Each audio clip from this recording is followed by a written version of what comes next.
二太太，想好了再回答。毕竟你若说他们都被放出去嫁人了，那最好也一并编出他们分别嫁的是哪一户哪一家，为何嫁人之后从不回来看望待他们恩重如山的主人家呢？只这一句，田氏再难成语。而那些原本还眼巴巴看着宁仙仙想求果子吃的其他几房太太，这时也全都听出些味儿来了。这一说还真是啊，我们身边的大丫鬟就算放出去配了人，那生完孩子也有回府当管事娘子的，那即便不回来继续当差的，也时常会带着小辈儿过来请安，想帮小辈儿讨个好前程。可二嫂身边的那些大丫鬟放出去之后，真的是全无一个回来的，也真的是奇了呢。何止是没有回来过，可以说是音讯全无吧。毕竟我们的大丫鬟配出去时，哪一个不是好好帮着相看后配了合适的管事啊？之后生的孩子也都是家生子。可二嫂那边的大丫鬟似乎都是远配啊，要么就是送去了极远的庄子。谁知道是不是真送去了庄子？毕竟去了庄子那边，不也能回来看望主家吗？二嫂平时可是出了名的温和慈善，下人们无不说好。可怎能调教出来的大丫鬟，一个个的这般不知礼数，没有良心。你快想办法呀，我这都要顶不住了。没想到这死丫头竟如此难缠，哼，早知道刚才就应该吃了她。你就知道吃，若不是把那些螺都吃了，我又岂会被人这般打脸？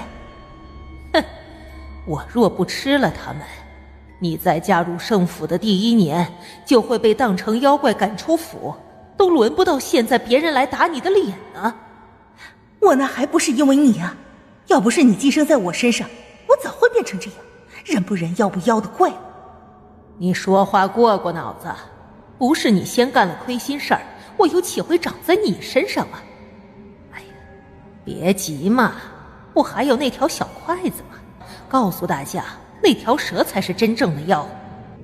别无选择，就是这条蛇妖干的，是他把碧螺吃掉了。你还真会睁眼说瞎话。那个丫鬟明明是你自己吃掉的。你胡说。我有没有胡说？不如请他自己出来说。什么？宁仙仙不语，只抬手指了指天。这时已近黄昏，普通人可能不知道黄昏对人间的影响，只以为午夜的此时才是阴气最浓最容易撞鬼的时间。这其实也没有错，但人面疮不是鬼呀，所以黄昏对人面疮的影响是很大的，大到只要稍微控制不好，它就会原形毕露。而这才是宁仙仙真正的目的。无缝太上李老君手指一举下天庭，收妖波河未上界，云归传好鬼神经。若要运要施妖法，先斩后奏不容情。若无真无应答起，阴交难翻，速降速临，急急降临。几乎在同时，田氏的肚子肉眼可见的大了起来。夫人，你的肚子。田氏也看着自己的肚子，那一刻他唯一的想法也只是还好儿子不在家，还好孙儿也跟着儿媳去了庄子上玩，还好他最难看的样子没有叫小辈儿们看到。你到底是个什么东西？老爷，我就是我。几乎是眨眼之间，他便彻底没了人的模样，直接变成了一团可以行动的烂肉团子。怪物，真的有怪物！哎呦，怎么会有怪物啊？二嫂怎么会变成这样啊？好可怕呀！至于原本就已经腿软的盛二老爷，这会儿终于是彻底跌坐在地上，眼前这滩连形状都没有的东西到底是什么呀？所以他这几十年间一直是和这种东西在过日子吗？他们还生了孩子呢，孩子们不会也是妖物吧？盛二老爷想起年轻时那些恩爱的过往，顿时脸色一绿，伏地就开始狂呕。恍惚间，他似乎听到田氏在担心地叫他：老爷，你怎么了？别过来，你这妖物别过来！盛二老爷几乎叫破了音儿，叫完他又呕了一声，那嫌弃的眼神终于让那滩烂肉停止了前行。你嫌弃我，连你也嫌弃我？你要要不要看看你现在的样子再说话呀？你哪儿还有半个人的样子呀？哎呀！可这时的田氏又哪里听得见这些呀？我们同床共枕30多年了，在没见过我真面目的时候，咱们不是一样恩恩爱爱几十载？你不是说要和我相守一生的吗？原来都是骗我的。你想相守的，也不过是一副臭皮囊罢了。田氏像是极为痛苦，他失望道：也是，你终归也只是个凉薄的男人罢了。没了我，你还可以重纳几房年轻的美妾，何乐而不为啊？田氏嘴上这么说着，心中的不甘却排山倒海而来。我这一生唯一没有对不起的就是你儿子，你竟然还怕我？你怕什么啊？怕我吃了你吗？你我同床共枕30多年，我要吃你还用等到今天？可你这个真的不怪他。宁仙仙突然冒了出来，一下子打破了这异常悲伤的气氛。而且我觉得二老爷说的对，你要不要看看你现在的样子？说罢，他反手就是一面铜镜对向那滩烂肉。几乎在同时，那滩烂肉抖了抖，之后发出了惊恐的惨叫声。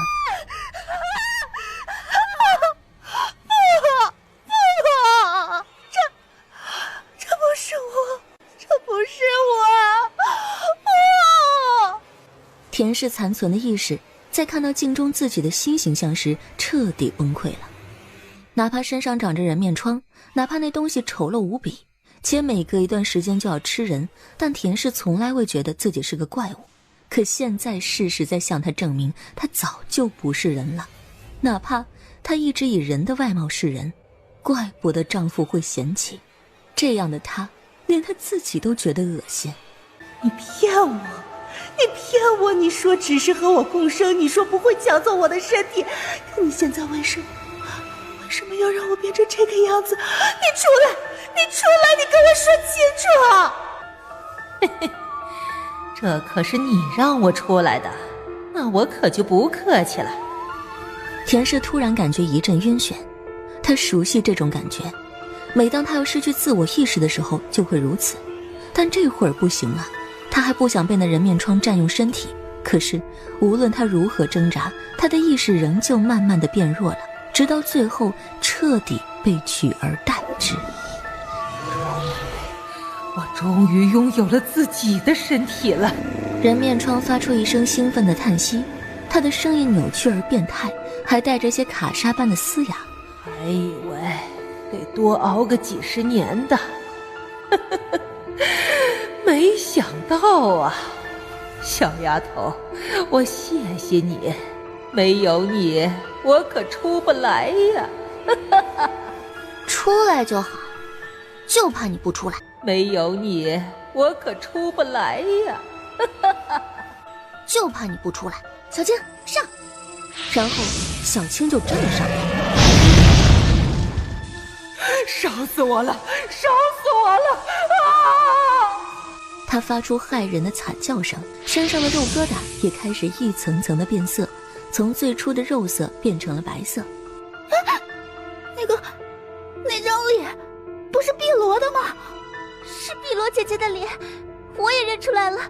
还有，你们看，二太太的手臂上那张脸是不是紫罗姐姐的？还有青罗姐姐。这话一出，院子里没跑的所有人都吓坏了。为什么二嫂身上会有这些人脸呢？为什么呀？如果碧罗是让她吃了才这样，那其他出现在她身上的脸是不是也被吃掉的？那我的恒哥……别胡说，恒哥不是落水没有了吗？怎么会被他吃掉了？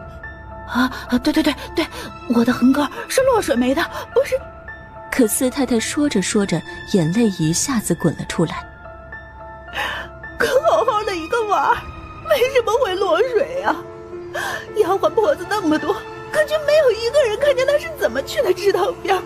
老爷，我早就说过狠哥死的不明不白的，一定有问题。可你非说我是失了孩儿才疑神疑鬼的，现在你信了吗？老爷啊，我们的哥儿死得好冤呐！等等，怎么我家宝哥的脸也在？六太太这时脸色也是煞白煞白的，她强忍悲痛，愤怒地瞪向那边已经睁开眼睛的田氏。二嫂，你是不是应该解释一下，你身上为什么会有我们孩儿的脸？不是，都已经猜到了吗？哈，还问什么？因为都被他吃掉了呀！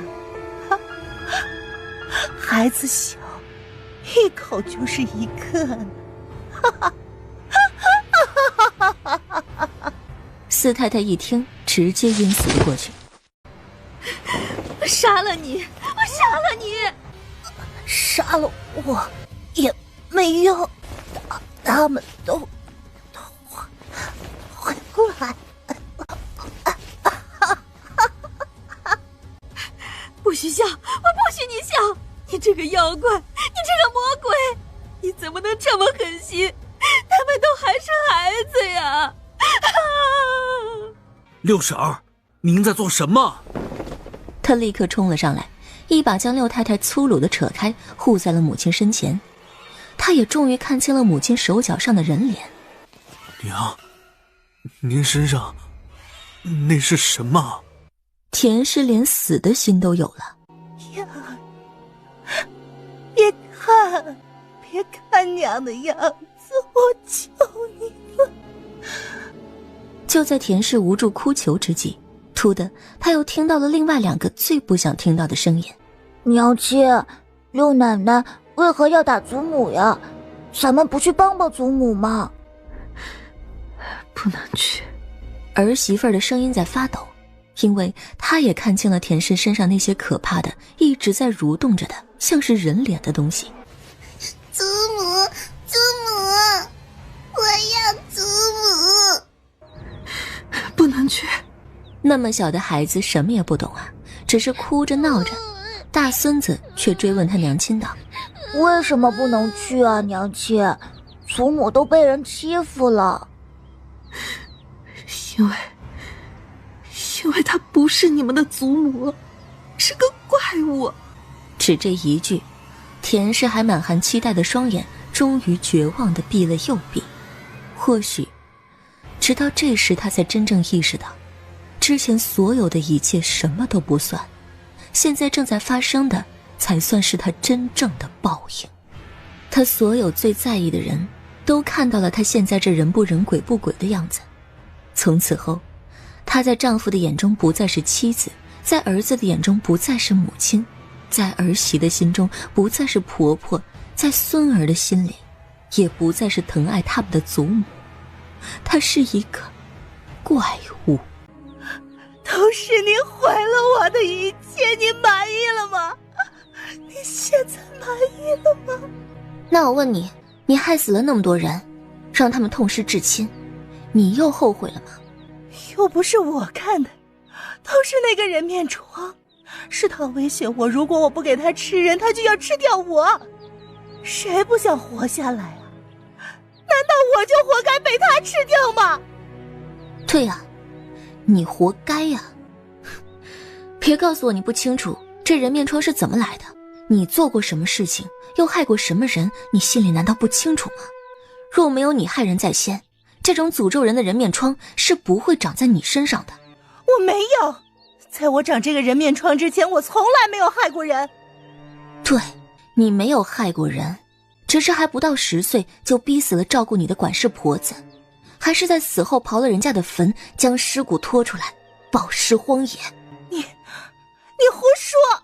如果我是胡说，那你要怎么解释最初长在你身上的那个人面疮就是那个管事婆子的脸？田氏眼神躲闪，却还在狡辩。我不知道。你当然要说不知道了。但凡对你不利的，就都是别人的问题。你一句不知道就想推卸一切的责任。那你有没有听过一句话，善有善报，恶有恶报，不是不报，时候未到。那下诅咒的人就没有错吗？我只是扒了那个老太婆的粉，他们却想要我的命。你觉得自己还不够过分？宁仙仙无语地看着田氏，脸上的表情已经写满了无可救药。人面疮不是无解的，用我刚才的方法，一张符水就能将它从你身体里彻底逼出来。可是这么多年了，你想过要彻底解决掉它吗？不是没有机会的吧，是你根本就没想那么做。因为它能给你带来更多的便利，比如看谁不顺眼就可以让人面疮吃掉，反正在你的心里，吃人的是他不是你，反正不关你的事儿。你就这样自欺欺人的将所有的恶都推到了人面疮的身上，都是他坏，都是他恶，你是被逼无奈的，你只是没有办法，你只是不想死而已。本来就是他的错。那4太太和6太太的孩子呢？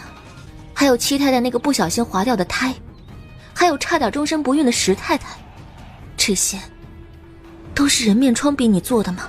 田氏沉默了。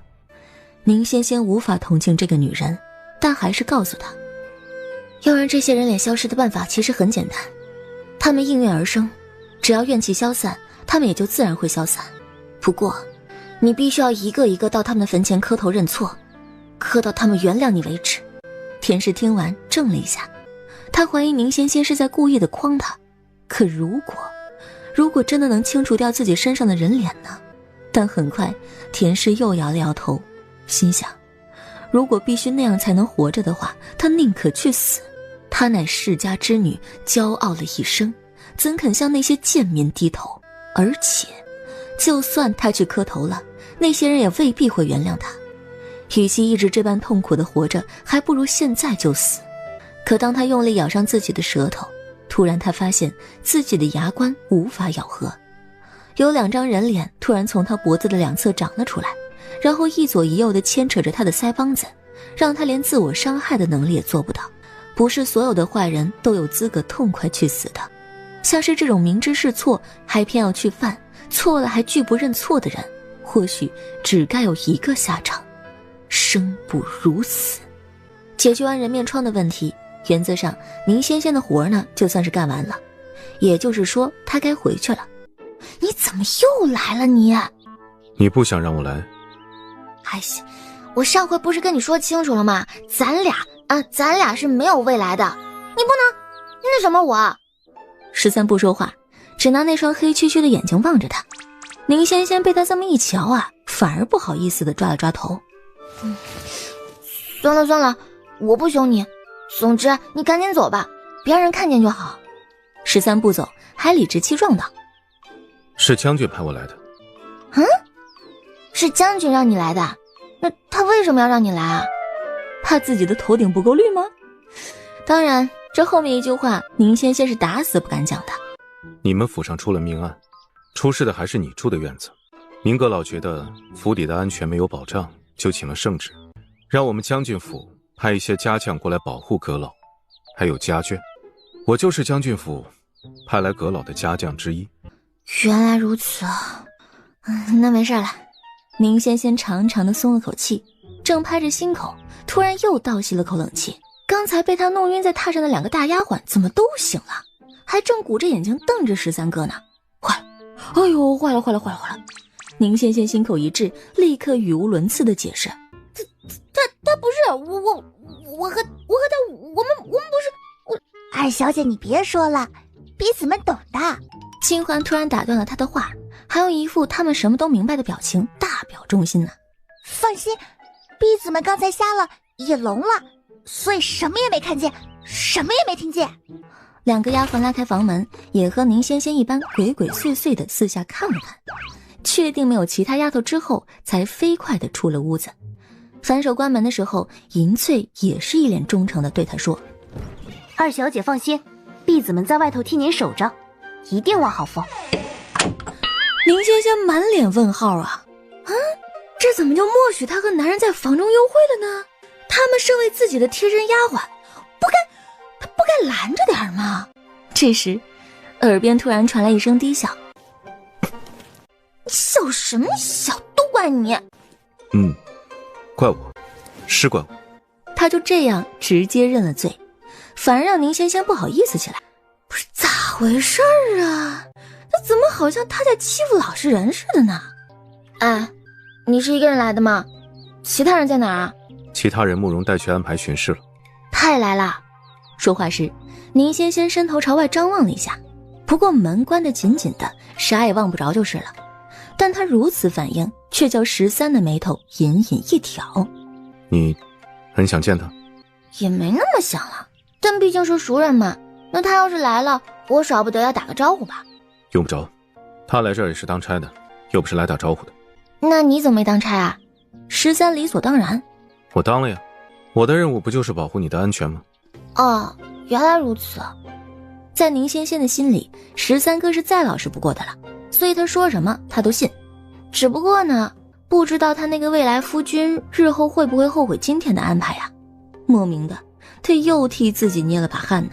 就在他想着这些有的没有的时候，13开口问道：“那个人，我是指石道长的死，到底怎么回事？”哦，这个啊，说来话就长了。是这样的，宁仙仙对13的为人十分信任，他一问，他便一五一十的全都跟他说了。你是说，你其实没有看到过白虎咬掉他的头，是你的那只白猫说的？你其实没有看到过白虎咬掉他的头，是你的那只白猫说的？听13语气似是不信，宁仙仙连忙解释说：“我说的都是真的，你不是知道吗？我能和我们家大喵对话的，而且大喵也不会骗我，骗我就没有小鱼干吃了。”可你不觉得事有蹊跷吗？那个石道长可不是什么能被普通老虎咬死的人。白色的老虎一点都不普通好吗？4方神兽里有一只就是白虎，如果是那只的话，别说是一个石道长，那就是1万个石道长，也不过是他嘴里的一盘肉罢了。4方神兽？你是指青龙、白虎、朱雀、玄武？可这不是传说吗？他们真的存在？你见过？那当然没见过，不过这世上既然有鬼有妖，那肯定是有神兽的。这种怪力乱神之事，若是别人说给13听，他要么不信，要么半信半疑。但宁仙仙是他亲自接来京城的，这一路上所有的经历都告诉他，这丫头确实是有些道行在身。他说有啊，那就一定有。这世上既然有鬼有妖，那肯定是有神兽的。那就更奇怪了吧？4方神兽镇守4方，西方才为白虎所守，可京都属于北方地界，白虎为何会突然出现在此地，还会对石道长下手？兴许是路见不平，张牙相助呢，又或者他和这石道长有什么爱恨情仇、私人恩怨，然后就13沉默，被他用那黑黢黢的眼睛看着，宁仙仙胡扯的话就再也扯不下去了。好吧，我不瞎猜了。但是那个石道长心术不正，还暗中给我大侄子下了5道桃花劫，那不是什么好道士，死了就死了呗。我并非同情他的死，只是他一死，那些余下的干尸怕是找不到了。啊？这不都过了2、3天了吗？还没找到呢。13眯了眯眼，突然问：“你是不是知道那些干尸在何处？”宁仙仙没有否认，还点了点自己的左眼。喏，这只眼睛可不只能见鬼，还能看见许多你们看不见的东西。正好那个石道长呢，不是死在我院子里了吗？后来我就从他身上看到了一些画面，但是京城我不熟，那地方我也不知道是什么地方，只是看那四周的环境像是个染布坊，那些干尸就沉在一个很大的染料池里。这话刚说完，宁仙仙的肚子突然咕噜一声，13的注意力就一下子落到她肚子上了。对了，我还没吃早饭呢，13哥你吃了吗？没有。其实是吃了的，但也不知为何，听他这般一问，13竟下意识地说了没有。果然，宁仙仙一听他说也没吃早饭，立刻高兴的：“啊，那正好，咱们一起去吃早饭吧。对了，要不要叫上慕容羽啊？”叫他做什么？你没吃早饭，那他肯定也没吃啊。13面不改色。他吃过了。啊？那个小心眼这么不讲义气啊？自己吃早饭居然还不给你带一份。哼，亏你平时待他那么好，这么良心。算了，不管他，他不带你，我带你。说罢，他便开开心心地拉着13出了门。13哥，你喜欢吃什么？我做给你吃啊。你别看我这样，我可是很会做饭的。很会做饭呢。13心神一动，耳边突的就响起了祖母的话。既是皇上给你赐的婚，咱们呢也拒绝不得。其他的祖母也不强求了，只要那姑娘会做饭，能生子就行。能不能生子，他现在无法确认。不过会不会做饭，这验证的机会不就来了吗？于是13按下心头怒意，轻声道：简单做点吧，你不是饿了吗？那就吃面吧，这个最快了。13完全没意见的点头，只是点罢之后又要求极低的在心里面安慰自己，其实会煮面也算是会做饭了吧。不过这样勉强的情绪并未持续很久，很快13就对宁仙仙的会做饭有了一个全新的认识。那快尝尝，我师父最喜欢吃我做的面条了，每次啊他都要吃2-3碗。听他主动提起的师父还全无芥蒂的，宁玄也不由得深深看了他一眼。你不怪他？你是说我师父啊？倒也不是完全不怪，要让我找到他老人家，我非揪着他的胡子骂他不可，但是也只能是这样了。为何这般轻易就原谅他？1万两银子，你知道能养活多少老百姓吗？知道啊，可是要是没有师傅，我3岁就会饿死了。只这一句，宁玄烨握着筷子的手一紧，差点当场就将筷子给折断了。宁仙仙没想到他反应这么大，还奇怪的：你干嘛？不是早就知道的事吗？不是很知道啊，其实也没什么，就我那个亲爹不是到了60都没孩子吗？后来我娘呢终于有了我，她一高兴就大摆了3天流水席，只要愿意来道一声恭喜的都可以入府吃席。结果当时就来了个疯疯癫癫的老道士，看了我娘肚子一眼，就说是福不是祸，是祸躲不过。后来我爹心里就有了疙瘩，担心我是不祥之物。结果我这一出生啊，还真就长了这样一只吓人的左眼，给我亲爹吓得不轻，说我是个鬼子，是来克他的，还想掐死我。我娘当然不肯，就左手一只鸡，右手一只鸭，背后还背着一个我的，逃回了娘家了。仿佛是在说着别人家的事儿。当宁仙仙回忆起这一切，她脸上无悲无喜。我娘啊，是在渔村长大的，家里没什么钱才卖给我爹做姨娘的。她回去之后呢，村里的人也都不待见她。好在我娘从府里带了许多银钱出来，看在那些钱的份上，外祖母一家才勉强接受了我。3岁那一年，娘带我去赶海，有个水母要蛰我，娘替我挡了一下，后来她就那么毒发去了。娘死了之后啊，外祖母一家也不想再养我，就把我送去了虚中观。师傅没有嫌弃我，就给我改了现在这个名字。对了，我以前不叫宁仙仙，我叫元宝宝。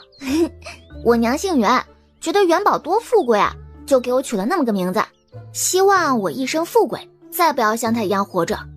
结果师傅掐指一算，眉头都竖了起来。你猜是为何？宁玄烨眼神心疼地看着他，但语气很配合。为何？元宝宝，元字五行为木，宝字呢五行为金，但元宝宝3个字合在一起，其暗示的命理信息却是凶，是个破家亡身、暗藏惨淡、事不如意、怪事乱结之命。师傅说我命不好，就是这个名字弄的，就做主替我改了现在的名字。宁字五行为火，仙字五行为金，这3个字合在一起啊，暗示的命理信息便是吉，是个家门余庆、金钱丰盈、白手成家、财源广进的好名字啊。这些往事说完，宁仙仙平静的眼神难得的闪了闪。其实我师父以前虽然也不靠谱，但也没有这么不靠谱。我觉得他可能是有自己的理由吧。明轩也不说话，显然并不认可他对袁道长的评价，那可是1万两银子呀。他想象不出来，若不是刚好葛老府过去接人，还替他还了这笔债，他将会遭遇到什么。宁仙仙不知他在心疼自己，又将面碗朝他面前推了推。你吃啊，再不吃就坨了，那面坨了就不好吃了。啊，什么好吃的这么香？宁仙仙一偏头，看见是慕容羽，顿时没好气地骂道：你这个没义气的，还好意思过来。慕容羽一头雾水，我怎么了我？你吃早饭了吗？吃了。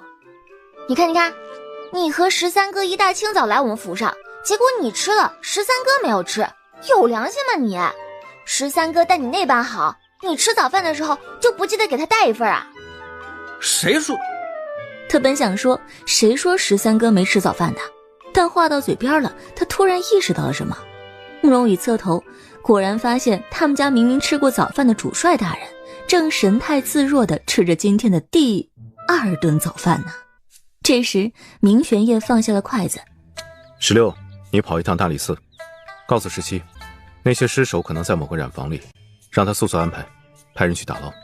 慕容羽愣了愣，在染房里吗？13哥怎么知道的？他说的。13用下巴指了指宁仙仙，慕容羽又转而问他，你又是怎么知道的？别管我怎么知道的，反正我就是知道。宁仙仙的左眼只有13知道真相，慕容羽是没有见过的，跟他解释起来那就太费劲了。所以呢，他干脆什么也不说，只叮嘱了他一句：对了，你要去大理寺的话，记得提醒一下他们，搜寻的时候带上啸天。啸天又是谁？大理寺那条凶名在外的镇衙之犬呢，他很聪明的，且灵识半开，日后啊定是能成精的。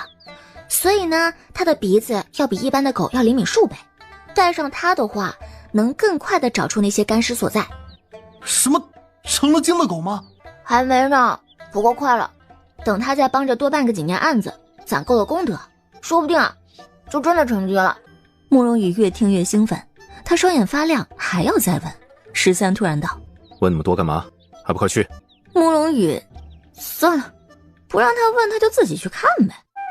哟，慕容小将军来了，有失远迎，有失远迎啊！贺大人，不知慕容小将军来此是有何事？也是和军小将军一样，是来协助大理寺办案的？不是，下官是来向贺大人提供线索的。说罢，他便将干尸可能在染房池子内的线索又重新的复述了一遍。这个消息可靠吗？虽无法告知您消息来源，但下官保证此消息准确可信，还请贺大人赶紧派人去捞。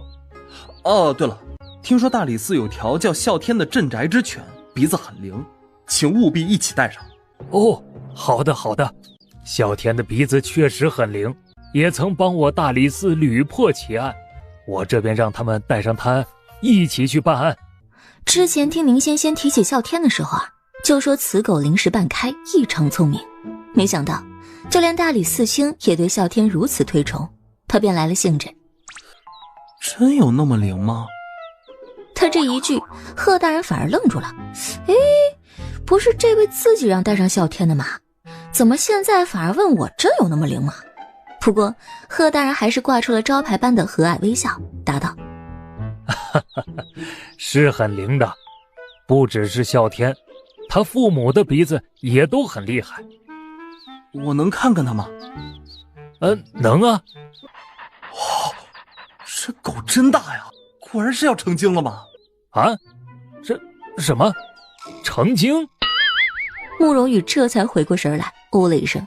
哦，下官的意思是，大理寺真会养狗啊！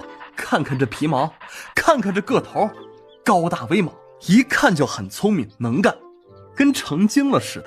成精了这种话，平时也能拿来形容那些特别聪明的动物。贺大人呢也就没多想，只高兴地点头道：哦，是啊，这啸天打小就聪明，虽然长大后是凶了些，不过确实能干。对贺大人来说呀，无论是衙门里的狗还是衙门里的人，那都是他的手下。这手下被夸了，他自然也高兴啊。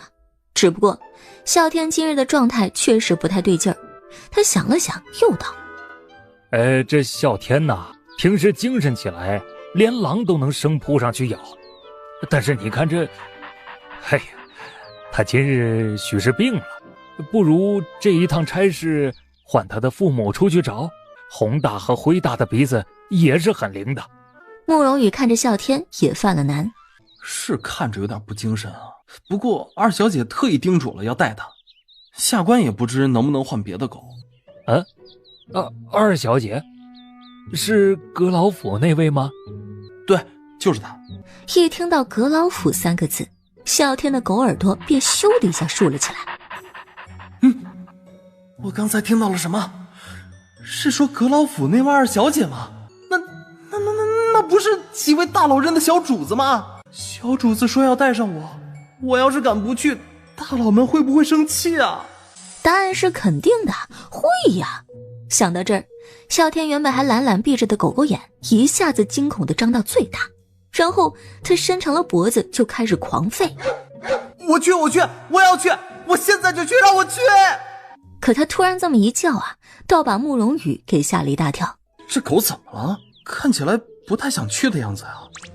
贺大人认真地看了啸天一眼，点头说：是啊，看他的眼神那般凶恶，一点都不像平时兴奋的样子，可能是真不想去吧。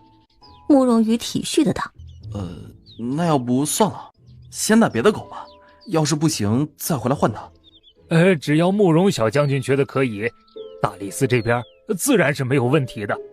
听着他俩的对话，啸天都快疯了，他跳了起来。愚蠢的人类，我有问题啊！都说了我要去，你们为何听不懂狗话？啸天绝望了，一直安安静静观察着啸天表情的君谦轻声开了口：我觉得他是想去啊，而且是很想去，一定要去的意思。狗类纵横啊！啸天激动的直接对着君谦汪了好几声。对，是的，我是想去的。这位小将军，你快告诉他们，我想去，我必须去，不然会被那几位大师们当成狗点心吃掉的。可他叫得太大声了，且因为长相凶恶，所以明明是很高兴很激动的表情，看在别人的眼中却是凶神恶煞，龇牙咧嘴。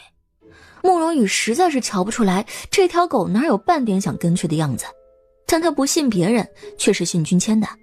因为这小子呢，打小就是个吸引小动物的体质，无论什么样的动物，只要遇到君谦都会很老实很听话。我还得赶回阁老府复命，这边就交给你了。捞干尸什么的最好你也跟过去看看，省得出了岔子。知道了，石榴哥。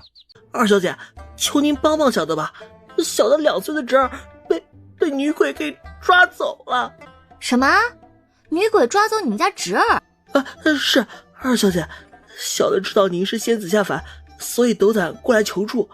小的虽然没有银钱，可小的有命一条，只要二小姐帮小的救回侄儿，小的愿意为您做牛做马，半死不辞。起来说话。就让小的跪着说吧，跪着小的安心。他一副生怕宁仙仙不答应的样子，死也不肯起身。宁仙仙无法，只能由着他。算了，你先说是怎么回事。不只是小的侄儿丢了，村里人说好几户人家的孩子都丢了。小石头一边说一边还在抽抽搭搭的。他呢，天生是个怂蛋儿，胆小怕事儿，泪窝子还浅，所以这会儿明明是来求人的，又哭得满脸是泪。宁仙仙就怕别人家哭，哪怕是个男的，他也怕得紧。你快别哭了，好好说说是什么情况。还有，你确定你侄儿是被女鬼抓走的吗？村里人说的，我大嫂也是这么说的。我大嫂说星儿是1个月前丢的，那天晚上大嫂不知为何脑袋很沉，总是想睡觉。她说明明感觉到有人开了窗户进来，可她就是睁不开眼。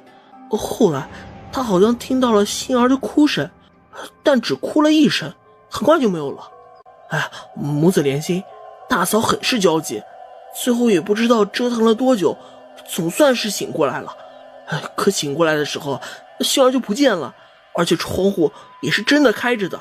他立刻摇醒了我大哥，两人后来几乎把村子里都找了个遍，还是没能找到星儿。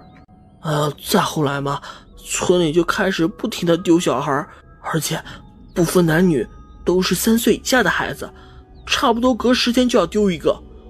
村长都有点害怕了，让村里有小孩的人家赶紧把老婆孩子都送回娘家暂避。但这样都不成呢，就算逃到了别村，孩子还是不见了，而且都跟小的侄儿丢的时候一模一样，是睡着的时候被抱走的，抱走前也都只哭过一声。听到这里，宁仙仙的神情也凝重了许多。那个女鬼是什么样的？村里有小孩见过，据那些孩子说，那女鬼有时候走得很慢，有时候一下子就不见了，而且她不只是晚上出现，白天也能。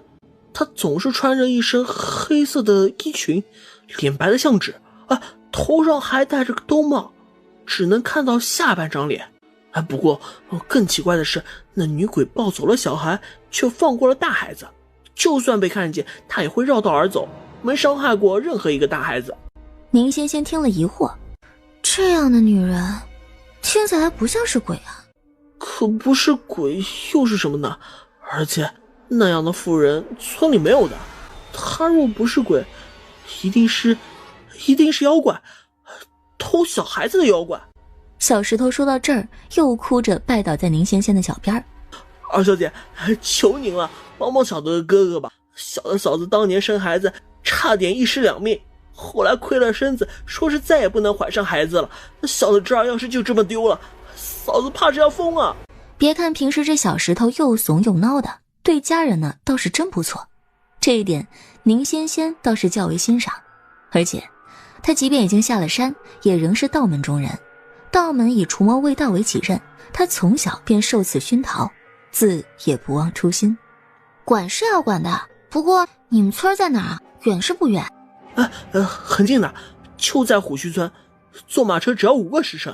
5个时辰还叫近？一天也就12个时辰好不好？不过你刚才说什么？你们村叫虎须村？是的，就叫虎须村。听说山里长着一种黑色的花，名为老虎须，所以村子就叫虎须村了。怎么可能？老虎须不长在北方。这一点宁仙仙还真就不是瞎说的，这老虎须可入药，所以宁仙仙本就知晓。这老虎须呢，又名剑根属，是一种有花植物，它的花色紫黑，花形独特，是细状的小苞片飘逸下垂，形如虎须，故又名老虎须。这种花草一般产于凉州、琼州、岭南一带，多生于水边或者雨林阴湿处。可京都少雨多沙暴，怎么可能长这种草呢？小石头眨了眨眼，完全不懂这些。但村里的老人就是这么说的呀，小的也不知。而且小的村子叫虎须村也叫了100来年了，不是现在才叫这个的呀。说罢，他又抓了抓头。不然等二小姐跟小的回了村，小的找村长帮您问问为什么叫这个名儿。这倒也不必。宁仙仙摆摆手，忽而冲着13挤了挤眼睛，他用只有2人才能听到的声音问他：叫虎须的村子，如果不是长了草，那就是长了虎啊！去吗？13很犹豫啊，但他的犹豫看在宁仙仙的眼中，就等同于我想去，但我有顾虑。可谁能没有顾虑啊？他也有啊。你们村那么远，我这要是跟你去了，当天夜里肯定是回不来的。就这一点，我大哥那关就过不了，他不可能放我随便到外村过夜的呀。说罢，他突然又看了13一眼，立刻把主意打到了他的身上。13哥，你帮我想想法子呗，有没有办法让我去小石头的村里看看情况，又不叫我大哥知道？不行，你现在的身份不比之前，瞒着葛老大人跑出去，只会引起恐慌。所以才要你帮我想个好法子。我想不出，也不会陪着你胡闹。那我若想得出来，你配合一下，行是不行？不行。你别这样嘛，13哥，你帮我一回，我也会帮你的。我没什么要你帮的。怎么没有？我看你回家一趟就头顶生煞，还有浑浊的雾气萦绕，一看就是家人有疾。你家祖母最近是不是身体不适啊？那这样好了，你若肯帮我带我回来呢，我就帮你治好你家祖母的病症，好不好？说罢，他还忍痛强调，免费的，不要钱。13垂眸望他，仍是不肯点头。宁仙仙只好发大招，那如果你觉得这还不够的话，要不我再帮你治治你弟弟？凤眸倏地一眯，13问他，你如何得知我有弟弟？宁仙仙见他终于肯接话了，立刻笑眯眯的掐指头，我当然是算出来的，我可是超准的呀。准个屁的，算错了。什么算错啊？我准的很，我可13哥根本没有弟弟，只有一个妹妹好吗？你还好意思说你超准的？宁仙仙一听愣了，之后不信邪的捏着指头算了又算，很肯定的说：13哥根本没有弟弟，只有一个妹妹好吗？你还好意思说你超准的？不对，可他命里就只有一个亲弟弟，哪里来的妹妹啊？话说到这里，宁仙仙突的一捂嘴：13哥，你不会吧？男孩女孩你都分不清楚啊？你快闭嘴吧你！猪姐姐都快18了，而且她那个身形是男是女，傻子能分清楚啊？宁仙仙明显又愣了愣，她手指又掐了掐，似乎不肯死心。不对啊，他弟弟应该没那么大吧？最多也就10岁左右啊。越说越离谱了，你这简直是瞎扯好不好？算命不行啊你！回炉找你师傅好好多学几年，再出来给人算吧，省得丢人现眼。别的我不敢说，算命这个我还真就没有算错过，师傅他老人家都不一定算得过我。他就是没有妹妹，只有一个弟弟。不过，宁仙仙走向13，突然双手捧在他脸上，你别动，让我好好帮你看看相。我就不信了我。你的脸怎么不像是你的脸呢？你干什么？这么多人看着呢。可是你的脸……闭嘴，不许再说了。不对啊，13哥，你这个面相可太奇怪了，我怎么一点都看不明白？不想在宁仙仙面前掉马，13赶紧又打断了他。你知道自己在说什么吗？啊？你说我有个10岁的亲弟弟，是真的吗？那当然是真的啦。宁仙仙原本还惦着他的面相，这会儿被他一问，快急得跺脚了。你信我好不好？你真的没有妹妹？那要是有，那就一定不是亲生的。这一点我敢拿我的头来跟你保证。要是算错了，我头给你。我要你的头干嘛？但他嘴上虽然这般说着，俊挺的眉头仍是微微一扬。其实猪猪不是他亲妹妹的事儿，他早就猜到了。可一个10岁的亲弟弟，他真是闻所未闻呐。慕容羽毕竟是他的副将，一看他的反应，心里就明白了一大半。他忍不住问道：13哥，你不会吧？真信他？可是你娘不是，怎么可能还生出一个10岁的弟弟来？13不语，眼神中却闪过一抹不易察觉的尴尬。是啊，他是官生子，母亲在他出生之前就去世了，是不可能再给他添个弟弟的，除非父亲生前偷偷在外面养过外室。所有的事情都疑点重重，但又有迹可循。明玄也太想知道这一切的真相了，所以他答应了宁仙仙的合作请求，不过趁机提了2个条件。第一，若我真有弟弟，你要帮我找回他；第二，若我妹妹并非亲生，你要帮我弄清她的身份。好的呀，不过弄清之后你打算怎么办？杀人灭口啊？别胡思乱想，不论她是不是我亲妹妹，对我来说她就是我唯一的妹妹。只不过若你所算不虚，我也想帮她找找亲人罢了。原来是这样啊，那没问题啊。等咱们回来之后呢，我就帮你看看她面相。对了，我6爻占卜也不错的，寻人找物杠杠的。不要总吹牛，我的面相你不就看不透吗？那是因为宁仙仙难得的涨红了脸，因为她真的看不出13的面相，这不玄学呀，她平时真的超准的。忍不住她又偷偷的看了看13那张脸，但是越看越怪异，越看越诡异，总感觉那张脸不是他的。那当然不是了，毕竟13这张脸本就是张面具，若要看他的面相，还得看面具下面那一张。但此时的宁仙仙空有一身算命看风水的好本事，唯独不会易容术，所以这一下子竟被13的脸给打击得怀疑起了人生。莫不是他真的学艺不精？13同意带宁仙仙去小石头的村子里帮忙找孩子，却不同意他偷偷的过去。此一时彼一时，你从前是谁不重要，现在的你既是阁老府的二小姐，就得知进懂退。你想瞒着阁老出门，瞒得住还好，说瞒不住，是想让他们在家里又干着急吗？劝你别做这种事，消耗的是亲人对你的信任和包容。宁仙仙想了想说，那好吧，我都听你的，一会儿我就去跟我大哥好好说清楚，不过他肯定不答应，你得帮帮我。好。阁老大人果然不答应。不行，绝对不行。且不只是他，这一回就连宁夫人和宁大公子也都极力反对。哪有闺阁千金在外过夜的，叫我怎么放心啊？可我回京的这一路，夜夜都算是在外头过的夜啊。那再者了，怕你们不放心，我还是让海管事像以前一般跟着我，再加上将军府的这2位大人随行，不会有事的。之前你只是回京，路上遇见什么都未可得知，我们就算担心也只能等待。可现下是明知那个村子不正常，你却还要过去，这怎么成啊？万一帮找孩子不成，你却出了大事，我们又该如何是好？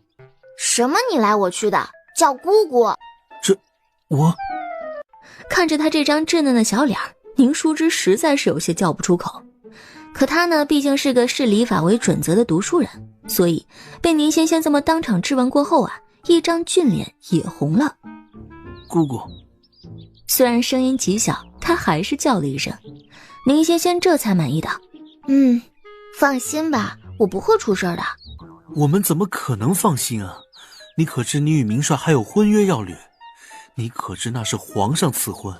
你若出事，天威之下整个阁老府都将为你陪葬。你可知？本不想说的，但眼见宁仙仙完全没有意识到问题的严重性，他只能牙关一咬。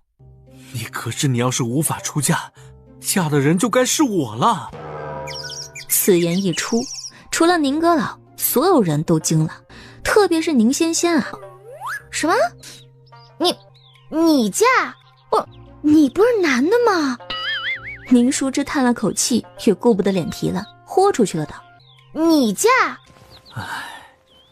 可咱们宁家嫡支这一脉，就只有我与你2根独苗苗了，好吧？你若有事，为保宁氏一族的周全，我也只能去将军府做他的男妻了。男妻2字一出，宁仙仙一双漂亮的大眼直接变瞪圆了。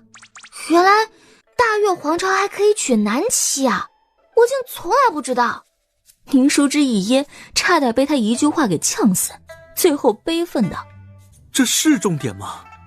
重点是姑姑你就算不为了自己着想，也为了全族着想啊，此险不可冒啊。就不能再从族中旁支里再寻一个女孩过来嫁吗？反正我也是记名在你们家的。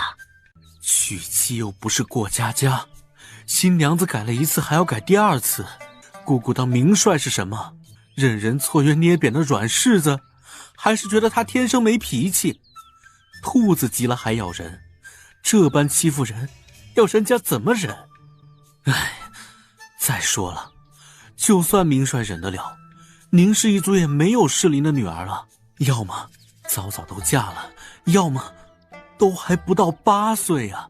这是要人家明帅娶媳妇儿，还是娶个女儿回家养着呀？思渊，住口！思渊是宁淑芝的字，名淑芝，字思渊。宁阁老鲜少这么叫儿子，可一旦叫了，那便是在隐隐发怒的边缘了。宁淑芝却不以为然，还道：爹，这些道理不跟他说清楚，他是不会知道轻重的，就别瞒了吧。宁阁老瞪着儿子，用眼神示意他还有外人在。可宁淑芝呢，却在深深的看脸13和慕容羽之后，继续直言：爹，你以为我都看得出来的问题，明帅会看不清楚？这2位将军是他的心腹，肯定也明白的。皇上根本就不希望明帅再进一步，也不愿看您再进一步，所以才会借着醉酒要我们2家结为姻亲。可京城中人谁不知晓，明帅身为大越皇朝第一战神，军功赫赫，赤胆忠心，他多年未曾娶亲，并不是身有隐疾，只因他常年留守边关，生死不定，不想累及妻儿。结果皇上倒好，说这家小姐配不上，那家小姐不端庄，挑来挑去，最后给他赐了个男人当妻子，说什么是酒后乌龙，即是乌龙。这般荒唐的婚事为何不直接取消，还非要您从族中找个适龄的女孩带我出嫁？以明帅的身位，赐个公主给他都配置不上，皇上却与您从乡下带回个小姑娘，这司马昭之心，谁人不知？我让你住嘴！宁淑芝像是犯了轴，就是不肯住嘴。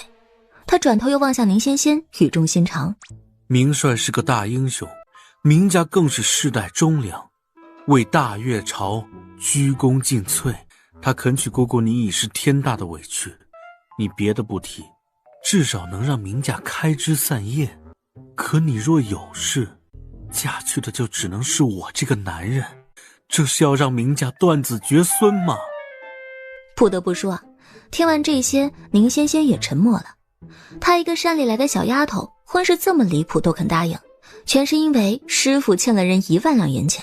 现今才知，这个赐婚是大有文章的，且将军府和阁老府全都不愿，还无法拒绝。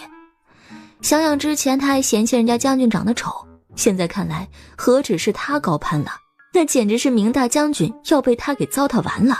而且给他都算糟蹋，若最后闹得人家堂堂一军主帅只能娶一男子，那怕是比杀了他还要羞辱吧。忍不住，宁仙仙便骂了句实话：这皇上他可真不是个东西啊！只这一句，吓得宁阁老直接捂住了他的嘴。呀，别胡说！想他堂堂一朝阁老，这时就跟个做贼的老头似的，四下望着，生怕别人听见这些大逆不道的话。宁仙仙一边觉得好笑，一边安抚着自家老哥哥：大哥别怕，皇上不会听到的。那再说，听到了也不会随便杀了我。谁让咱们府上已经没有可能再出一个2小姐了呢？不过呢，我也听懂了，也就是说，我在嫁人之前都得好好的，不能有任何闪失，说不然的话，我死不是我一个人的死，还会连累一大堆人，对不对？你明白就好。这位不会就是宁2小姐吧？他声音不大，但宁仙仙还是听到了，扭头看向莫言玉，只一眼，他眸中便有流光一转，紧跟着眼前便出现了莫言玉与街市狂奔追那个黑裙女子的画面。画面虽短，但宁仙仙瞧得清楚，这不正是小石头说的那个偷孩子的鬼吗？那个戴冬帽的黑裙子女人呢？你最后追到了没有？莫言玉原本还散漫的神情一秒收敛，他一正色的反问：你是谁？怎知我今日追过一名戴兜帽的黑裙女子？宁仙仙还没开口呢，一旁的慕容羽已经惊了。你是谁？怎知我今日追过一名戴兜帽的黑裙女子？什么？15哥，你见过那个戴兜帽的黑裙女子？在哪儿见的？莫言玉心想，他是不是错过了什么重要的事啊？为何连这小子都知道那名戴兜帽的黑裙女子啊？见他不回答，宁仙仙又追问了一句：人呢？追到了没有啊？没，我明明看到他进了那个巷子，结果一闪神就不见了。不过在我之前更早见到那名女子的人是君谦。17也见过他。17今日跟随大理寺办差，在街上撞到了一名妇人，那妇人不要赔偿，匆匆离去。可他走后，君谦才发现妇人立过之处有血，还是黑色的血渍。他也说亲眼看见那妇人进了巷子，结果追上去却不见人影，就连大理寺的獒犬也嗅不出那妇人的气味。君谦觉得此事不太正常，但当时他赶着去京郊捞干尸，便一边着人看守那滩血，一边着人通知了京兆府。后来我和苏大人赶到现场，远远看见一名妇人似在偷窥苏大人，我便追了上去。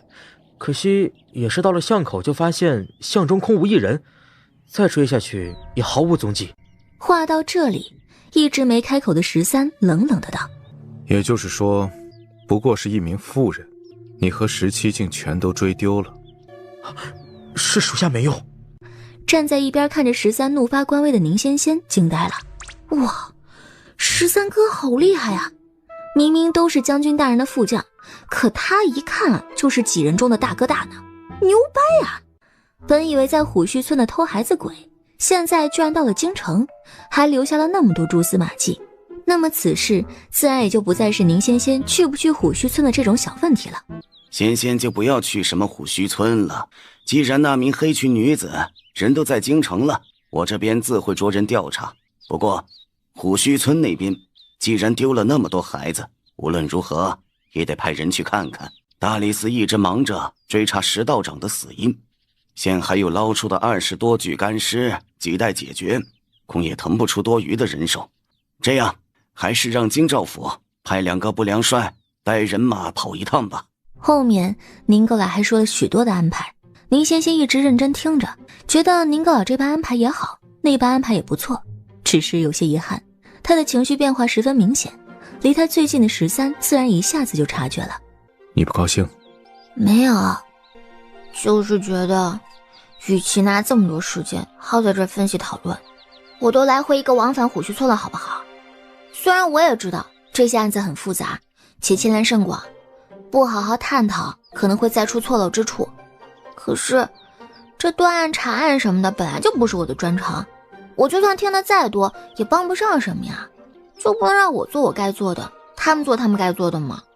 什么是你该做的？13的目光看似安静，实则深沉地落在他脸上。在我看来，这一切你本都可以不理不管的。那不行，修道者当有一颗救世之心，明知他人有苦却不管不顾，这不是我的道。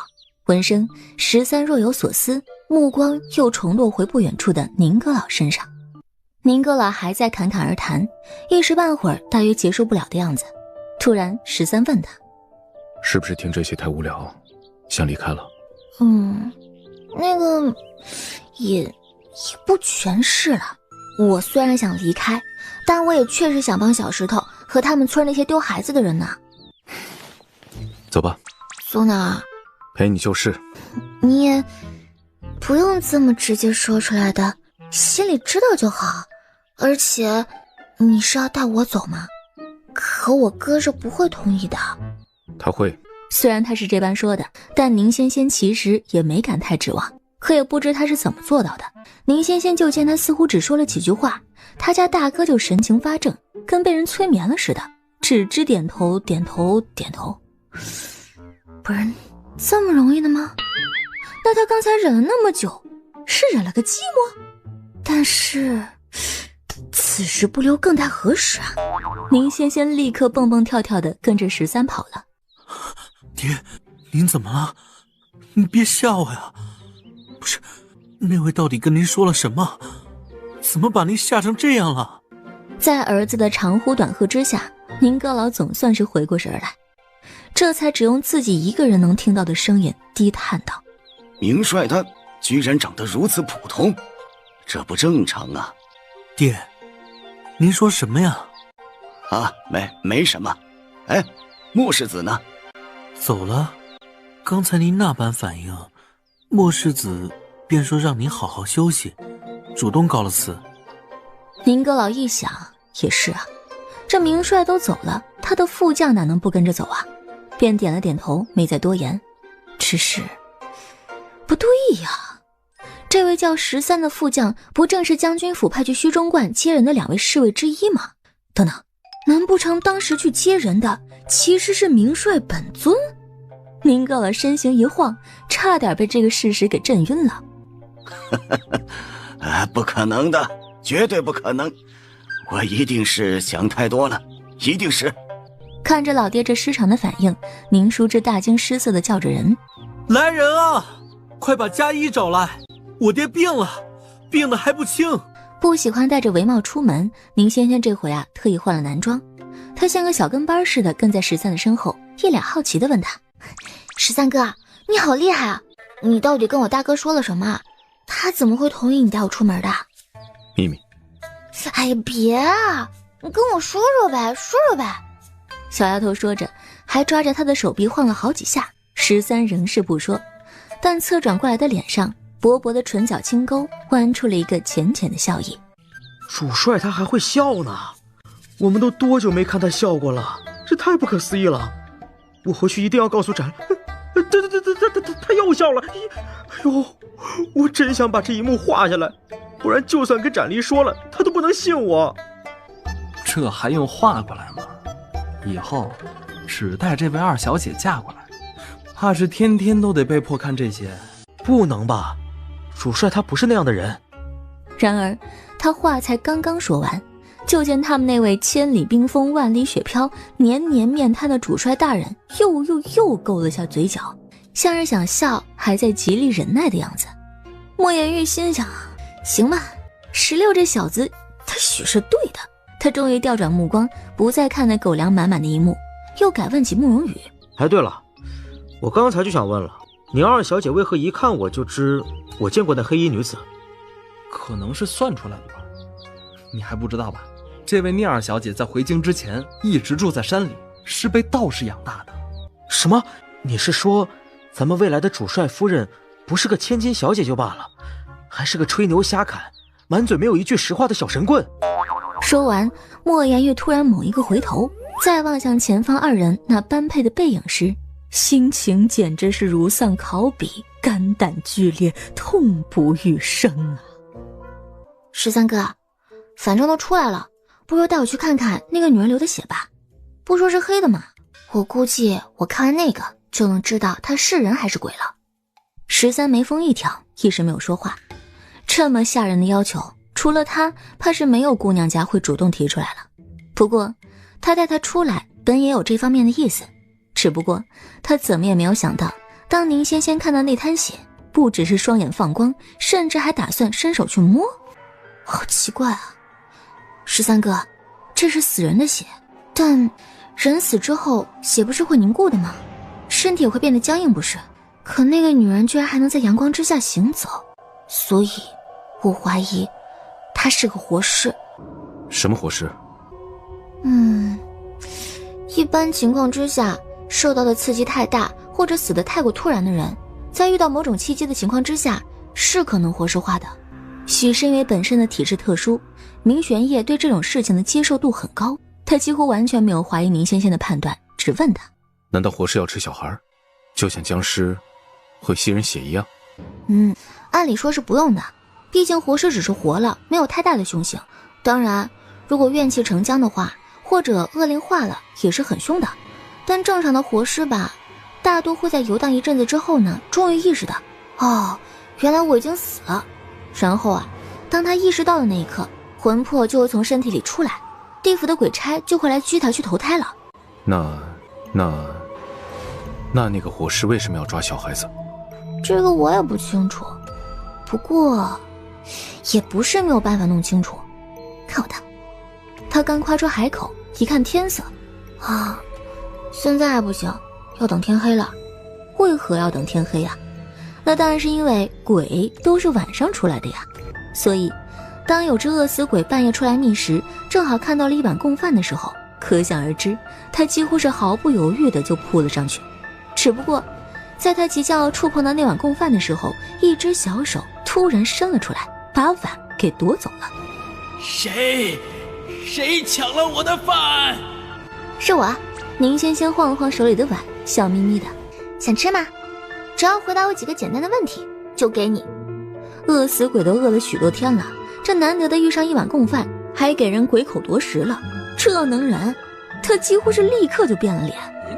臭小子，你找死啊！宁仙仙现在呢是一身男装，那饿死鬼自然就以为他是个男孩子。不过说什么找死不找死，事实证明真正找死的鬼啊是他。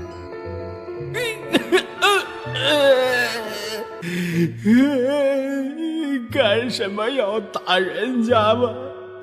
人家只是想吃晚饭，还有没有天理啊？不给吃，你拿出来干什么呀？你把人家勾出来又不给人家吃，你这是虐鬼！虐鬼啊！虐你又怎么样？我没好好跟你说话嘛，说了让你回答我几个问题，答得好就给你饭吃，结果你扑上来就要抢，哼！现在你还倒打一耙是吧？是吧？啊！宁仙仙一边骂着鬼，一边拿手拍他的头，那饿死鬼被拍着直躲，也不敢还手。别打了，别打了！我什么都说还不行吗？你要问什么呀，小祖宗？你倒是问呀！你也不问，就光打我。宁仙仙也不废话，干脆的问：一个黑衣黑裙的活尸你见过吗？饿死鬼一听，突然不哭了，但也不说话，只怂怂的抽泣着，但却将脸给别过去了。这反应一看就是知道啊！啊，吃吧，吃了再说。他是孤魂野鬼，已经半年没有好好吃上过一口好饭了。他吸溜一声：我真的能吃吗？给你吃的，不过吃完你就得老老实实跟我说那个活尸的事儿。那饿死鬼手都捧着碗了，嘴也张得老大的，最后还是咬牙不舍得放下了。算了。宁仙仙一瞅，呵，还挺有义气的。不过不要紧，他也不搞威逼那一套，直接饭诱。烧鸡、烤鸭、卤猪脚、烧肘子，一连4样摆出来之后，那饿死鬼的一张嘴，直接就来了一个水漫金山呐。宁仙仙最后呢，还掏出一叠纸钱，只要你肯说，这些呀，马上就烧给你。饿死鬼都快哭了啊！不，他是真哭了。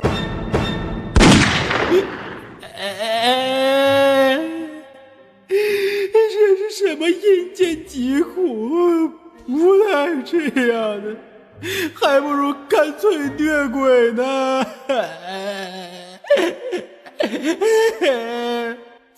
你哭个屁啊你！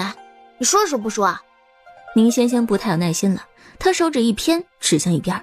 再不说，我可给他们吃了。你别以为这条街只有你一只饿死鬼。那饿死鬼一听这话，赶紧扭头，果然看见他手指的方向已经排了好几个焚香而来的孤魂野鬼了。哎妈，还全都一脸几辈子没吃过饭的表情啊！问我吧，我什么都说。他才死了1年多，知道什么呀？我可在这条街上游荡了快30年了，问我。死得久有什么用啊？我之前可是捕头，谁也没有我知道的多，还是问我吧。一群孤魂野鬼争先恐后、不甘人后的争吵着，这危机感瞬间就拉得满满的。最初的那个饿死鬼顿时大惊失色。别！我说，我都说，别把这些给他们吃。宁仙仙这才满意的点了点头。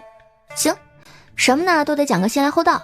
既是你最先来的，我还是给你吃，所以说吧。能不能让我先吃点儿？饿死鬼舔了舔嘴唇。我已经半年没有吃过饭了。其实他是担心现在不吃掉，等会儿就给其他孤魂野鬼抢食了，所以趁着宁仙仙还在，他得把这些供饭全都塞进肚子里才安全呢。宁仙仙也不是傻子，自然明白他在想什么。不过他毕竟也不是什么魔鬼，瞧着他那副可怜的怂样，最后还是点了点头。行，你先吃吧，吃完了再说。那饿死鬼立刻大嘴一张，直接连饭带碗一起塞了进去。宁仙仙心想，不至于，真的不至于。好在他最后呢，还是把碗给吐了出来。但是那个碗吧，宁仙仙决定不要了。不过饿了半年的鬼，一碗饭是绝对不够的。后来宁仙仙就给他又加了一碗又一碗，还有那些摆出来的鸡鸭鱼肘子，全都给他吃了个光盘。他这才在打了一个响亮的饱嗝之后啊，将一切都全盘道来。那个女人叫陆月梅，是从信阳过来京投奔亲戚的。其实她也挺可怜的。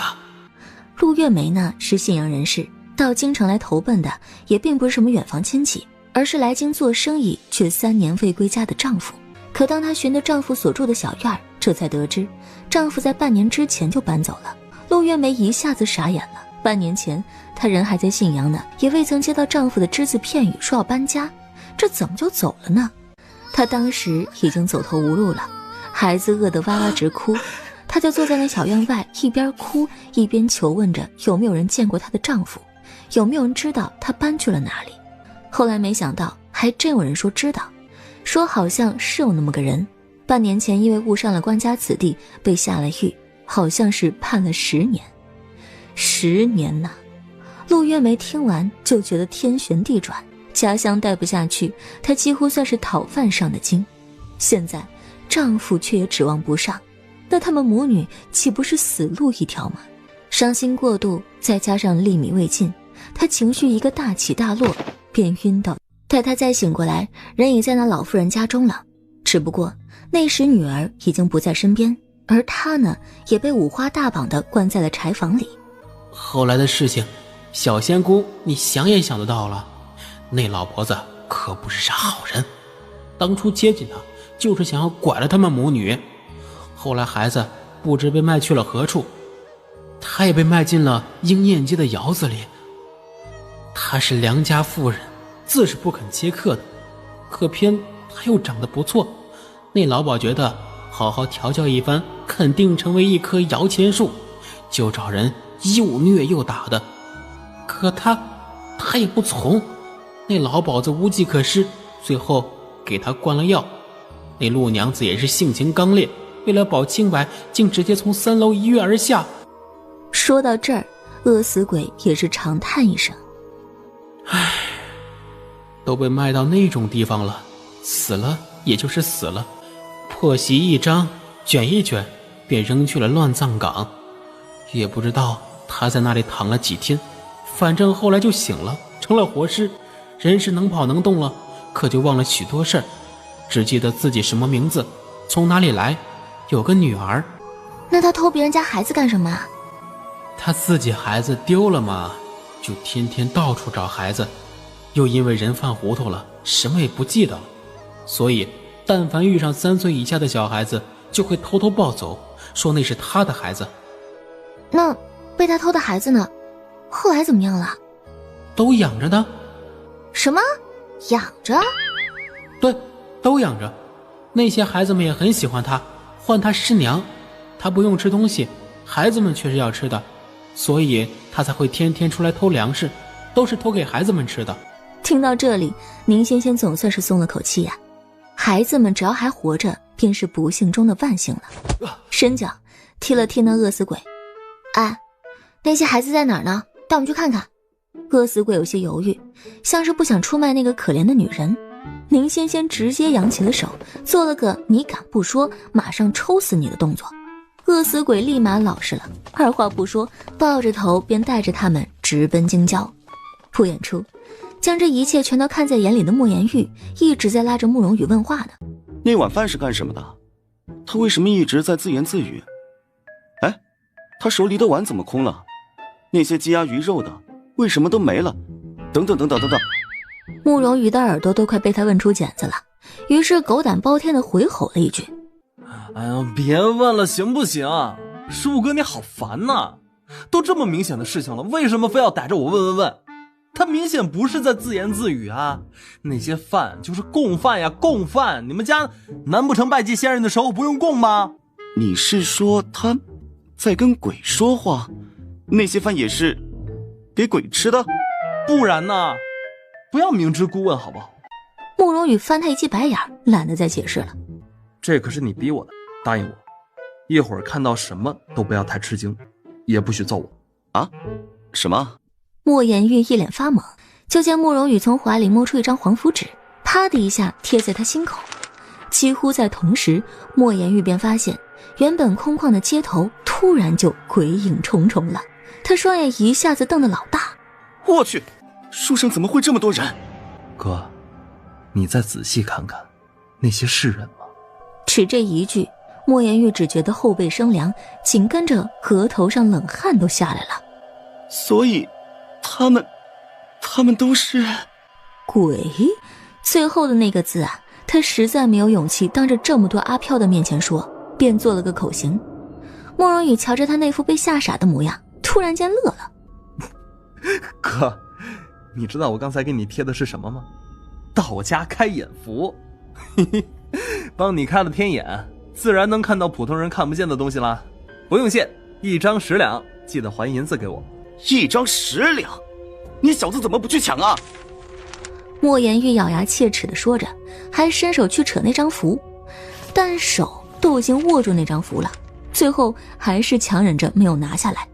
不过被他这么一闹啊，他心里的惶恐感倒是真小了许多，甚至还认真地打量起了那一群飘啊飘。初时呢，还一边看一边啧啧，毕竟他也是第一次见鬼，看什么都很新鲜。所以这位宁家二小姐不是个假神棍，是个真仙姑？差不多吧。主帅他也知道？这话问的，慕容羽忍住了又想翻他白眼的冲动，说：这还要问吗？主帅若不知道，怎会一直陪着他？主帅他也知道？这还要问吗？主帅若不知道，怎会一直陪着他？莫言玉又不说话了，只望着不远处那避人一队的背影，又啧啧2声。不过啧完之后呢，他又想到了一件很重要的事儿。对了，这位宁二小姐到底知不知道13哥就是咱们主帅？当然不知道了，咱主帅又不长这样。那他这算不算是红杏出墙啊？慕容羽愣了愣，像是从来都没有想过这个问题一般，好半天才嗫嚅着道：算吧。说完，两人都陷入了深深的沉默之中。要不你就在外面等我吧。13抿唇不语，但眼神已经给了他否定的答案。劝怕是劝不动的，宁仙仙索性不劝了，只从袖袋里拿出一根手指长短的小骨片递给了他。那这个给你，保平安用的，比我用黄符纸画的平安符效果要好，也不怕水，送你一片吧。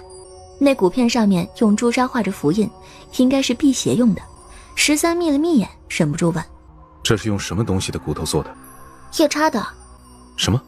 师傅说啊，是死去的夜叉一族留下的，不过也可能是我师傅在吹牛吧，毕竟我从来没有亲眼见过真正的夜叉，也不觉得我师傅能干掉一个，还把人家的骨头拆下来辟邪用。不过这骨头啊亲测有效，你带上就对了。13犹豫了一下，伸手接过，握住那骨片时，突然有什么尖锐的东西如电流一般直刺他的大脑。13身形猛地一晃，之后竟痛苦地用手盖住了脸。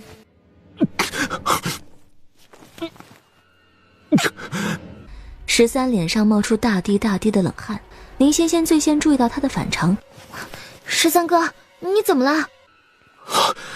这个骨头。他喘了口气，突然感觉有更加尖锐的刺痛感直扎他的心尖儿。那一瞬，明玄烨仿佛品尝到了失去世间最重要之物的锥心之痛，手指骤然一松，那骨片瞬间便自他掌心脱离，几乎在骨片离开他手指的同时，所有混杂着血腥的画面与一切便都潮水般的自他脑中迅速褪去。没事吧？全身上下有没有什么地方不舒服？没有。13低叹一声，语气里隐约带着些不甘的遗憾。宁仙仙是不懂他为什么不痛了还要遗憾，却关心地问：那你刚才到底怎么了？不知道。他摇摇头，发现很难将自己之前看见的画面准确地形容出来。像是看到了很血腥的画面，尸山血海那种，但又看不清楚。然后脑袋里像是长了刀子，心口也是万箭穿心。这一形容啊，莫说是宁仙仙了，就连莫言玉都吓了一大跳。13哥，你还是别拿这个了。对，我还是给你画符吧。我想再试试。你试什么试啊？你这不是找虐吗？明明那么不舒服。可我莫名觉得有种熟悉感，像是以前经历过无数次，又或者是未来的那一天即将经历的。宁仙仙也因他这一语抿紧了小嘴。很快他立于13身前，左眼也在他开口的同时瞬黑一片。13哥，你看着我。离得那样近，他自然也看到宁仙仙眼睛的变化。你知道的，这招对我没用。确实是没用的。也不知为何，就算宁仙仙将全部的真气灌入左眼，可他还是看不透13的命格。不应该啊，我怎么什么也看不清楚？明明别人都看得好好的，就是你，我看不到你的未来，过去也不行。原本还因方才的事情而震惊的莫言玉听到这话又惊了。什么叫看不到主帅的未来和过去啊？他还能看见这个？他忍不住回头看了宁仙仙一眼，只一眼，他心脏便猛地一通狂跳。你的眼睛怎么这么黑啊？啊！宁仙仙赶紧伸手盖住，待再松手，他的左眼已然恢复如常，再不是那漆黑如鬼子的模样了。莫言玉更为震惊了。又好了？反正都被看到了，宁仙仙呢也懒得再隐瞒，索性坦然道：是，我是个女官，眼睛和你们不一样也很正常吧？毕竟妖魔鬼怪的，普通眼睛都是看不见的嘛。莫言玉一下子怔住了，只是在看向宁仙仙的眼神如同看着一个怪物。宁仙仙早已习惯了这样的目光了，没有人知道那饿死鬼是什么时候跑掉的。总之，当宁仙仙想起来还有那么一个带路鬼的时候，他已经跑得没有鬼影了。不过反正是只怂鬼，身上的煞气淡的活人都可以欺负他，宁仙仙也不担心放跑他之后他会去做坏事，就随他去吧。当他小心翼翼全身戒备警惕十足地进入那个破瓷窑之后，才发现里面居然排排睡了8个小孩子，确如小石头所言，男孩女孩都有，且全是3岁以下的幼童。只不过这些孩子之所以没有逃离这个破瓷窑，似乎是因为他们全都生病了。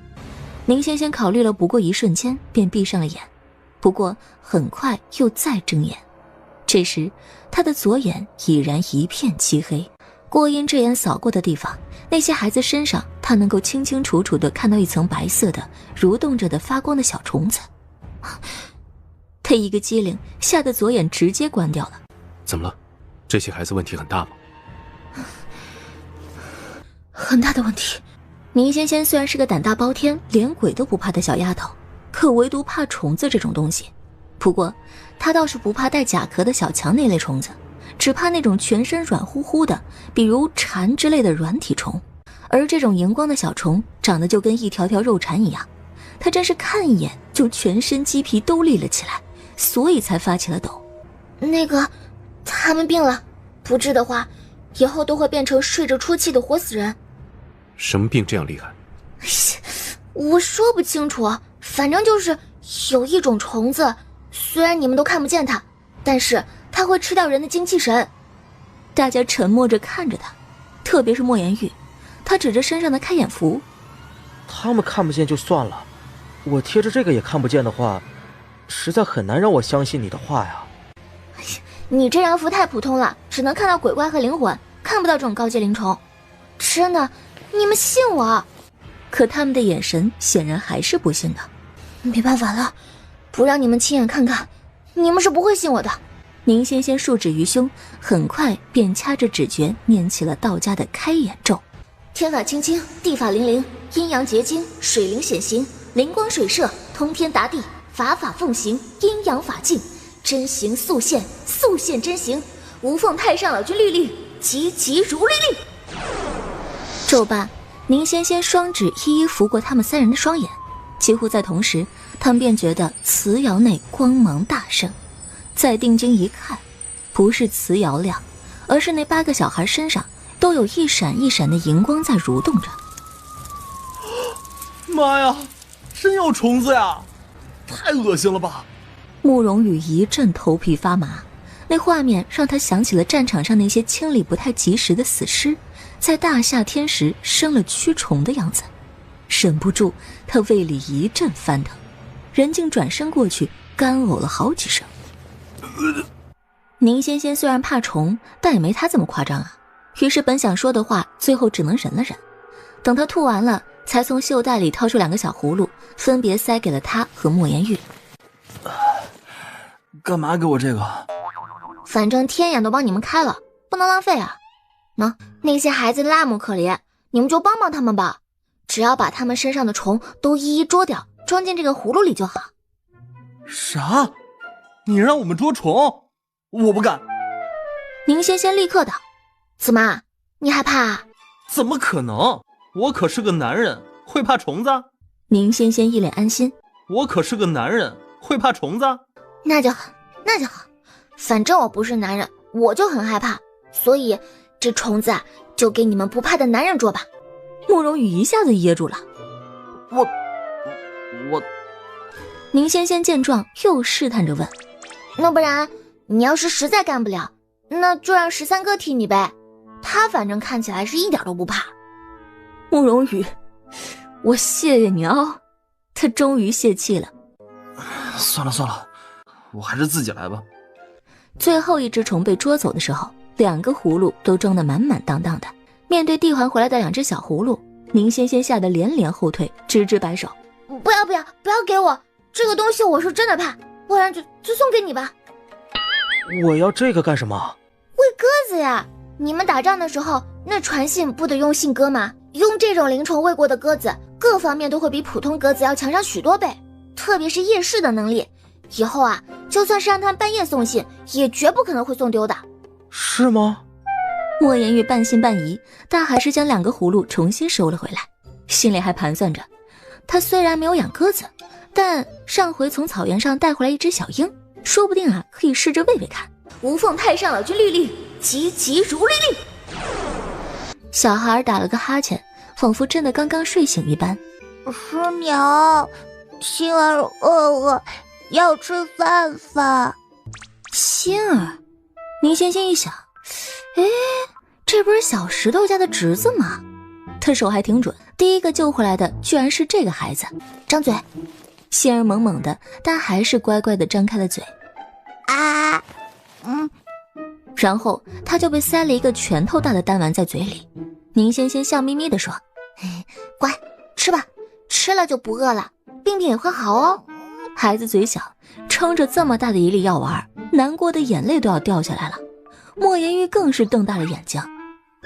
喂，那么大的丹，你是想噎死他吗？宁仙仙却道：大就一口一口咬着吃，又没有让他整个吞下。不过被巨大的药丸一塞，仙儿这时总算是彻底清醒了。待发现眼前之人不是之前照顾他们的师娘，而是个漂亮的小哥哥的时候，顿时双眼亮了。好漂亮的小哥哥啊，比他们师娘还好看呢。就在心儿塞着药丸的小嘴里淌下一条口水的时候，他感觉面前多了一个巨大的叫做13的山。愣着干嘛？还不快咽了？如同王者的气势沉压下来，原本还两眼冒星的心儿直接一个哆嗦，吓得用力将丹丸塞进了小嘴里。好苦啊！嘤嘤嘤。后来宁仙仙用同样的法子，又将余下的7个孩子通通救醒了。陆月梅一直在盯着祠窑这边的动静，当她抱着必死之心进入祠窑，听到的却是孩子们哇哇叫苦的声音。好苦，我不想吃这个，好难吃，好难吃，可不可以不吃完？好苦啊！陆月梅并不清楚发生了什么，但孩子们虽然一个个哭哭嚷嚷的，但精神头看起来还算不错，小脸儿也不似平时那般烧得红红的。他立刻意识到有人对这些孩子做了什么，且起到的是很好的效果。总之就是来者不坏。哎，你就是陆月梅吧？你终于回来了！我天，你怎么又偷回来一个啊？不是的，我没有偷孩子，是他们自己跟着我来的。你看我像不像傻子啊？真的是他们自己跟来的。陆月梅很想说清楚，但她不善言辞，只能满脸焦急地解释。可能是因为我身上很凉快吧，他们都发烧了，身上热得难受，贴着我就好很多了。啊？宁仙仙看了他一眼，算了，你先把孩子给我，我看看他情况。说罢，他也主动将他怀里的小姑娘接了过来。一抱之下，怀里的孩子有问题，他很肯定，这东西并不是人。你发现了吗？一个糯糯的声音在他耳边响起。姐姐，你果然跟所有人都不一样。他小嘴未动，可声音却仿佛能穿透一切，只响在他脑海深处。仅迟疑了一瞬，宁仙仙便同样用心声回复道：你到底是什么东西？你不是猜到了吗？我是宠母啊，他们现在都是我的孩子了。这个回答完全超出了宁仙仙的想象。她本一直以为这些孩子的问题都在陆月梅的身上，但现在看来竟是这条虫。你为何来此？又到底想干什么？姐姐，不要这么凶嘛，我只是想要活下去而已。只这一句，宁仙仙便什么都懂了。这大约就是陆月梅成为活尸的真正理由。这条虫需要她引来一个一个的孩子，再将他们全部变成她的精神食粮。她声音冷了下去，你想活下去，就要牺牲这些孩子？也不是牺牲啊，他们供养了我，就是我的一部分了，我会永远记得他们的。猛地翻了个白眼，宁仙仙想替孩子们说一声谢谢，并不想让你记住好吗？那宠母却又说道，也不是非要他们的，姐姐你也可以哦，而且姐姐你那么不同，会比他们更美味的吧？你在想屁吃啊你！可是姐姐，你不想救他们吗？那就用你自己来换吧。宠母的笑声笑着笑着就变得诡异了起来。宁仙仙丝毫不怵，也还以一笑，哼，想吃我，且看你有没有这个本事。这一句宁仙仙是亲口说出来的，是对这条宠母的不屑，也是对其他人的提醒。想吃我，且看你有没有这个本事。几乎在同时，宁仙仙的右手已从半抱着孩子的状态改成掐住他的咽喉。姐姐，你好凶哦！你要杀了我吗？可是我死了，这孩子也会一起死的。姐姐，你掐不死我的。谁说他要掐死他呀？他整个动作一气呵成，最后怕得眼花缭乱。我只是想要活下去，有什么错？我有什么错？不要杀我，我还不想死！不要杀死我！可宁仙仙也不过片刻犹豫，还是果断地朝他戳了过去，彻底化为了灰烬。只是明明办成了这么一件大事，宁仙仙的表情却未见半分欣喜。虽然你只是想活下去，但灵虫与人本就是不能共存的。灵虫的成长需要人的精气神，可被他吸取了精气神的人也会变成没有思想的活死人。这是自然法则，没有对错，有的只是立场不同而已。可因为他是人，所以他必须帮助同类消灭灵虫，仅此而已。这时他突然感觉身后一凉，猛地一个回头，却见无数眼睛正齐刷刷地盯着他。比如孩子们的眼神表达出来的意思大约是这样的：那个小哥哥是神仙。哇，原来是神仙哥哥啊，怪不得那么厉害，还长得那么好看。等我回了家，我要告诉爹娘，我见到神仙了。神仙很好看，跟画在墙上的仙女一样好看。真的是神仙，他会喷火，嘴里喷，手里还喷。我长大了要像他一样当神仙。又比如那两个人加一个活尸的眼神里表达的情绪或许是这样的：这不可能，这绝对不可能，这压根儿就不是人能办到的事情啊！烧死警告，烧死警告，防火防盗防仙仙，以后还是不要惹他的好。哎呀，这位小哥到底是何方神圣啊，手段竟然如此残忍。我呢，他一会儿是不是也要将我一并烧死啊？只有13的目光最为复杂，他沉沉的黑眸锁着他整个人。隐约间有种说不出道不明的意味。宁仙仙被他看得有些不自在。小公子啊，我没有偷孩子，真的。你干嘛哭啊？我又没说不信你。那你……哎，我就是打算问问你，想不想找你的女儿？想啊，我想的，小公子，您有办法吗？真的，那我求你了，帮我找到女儿。你有想过找到之后要怎么办吗？你已经死了，虽然还能行动吧，可是你也感觉得出来吧，这具身体撑不了多久了，你不是人了，是不可能再抚养你的孩子长大成人的。这一点陆月梅显然也早就想过了，可她还是坚持道：那我也要找到他，至少要看看他被卖去了哪里。若是如我一般。后面的话他没有说完，因为他心中早有了决断。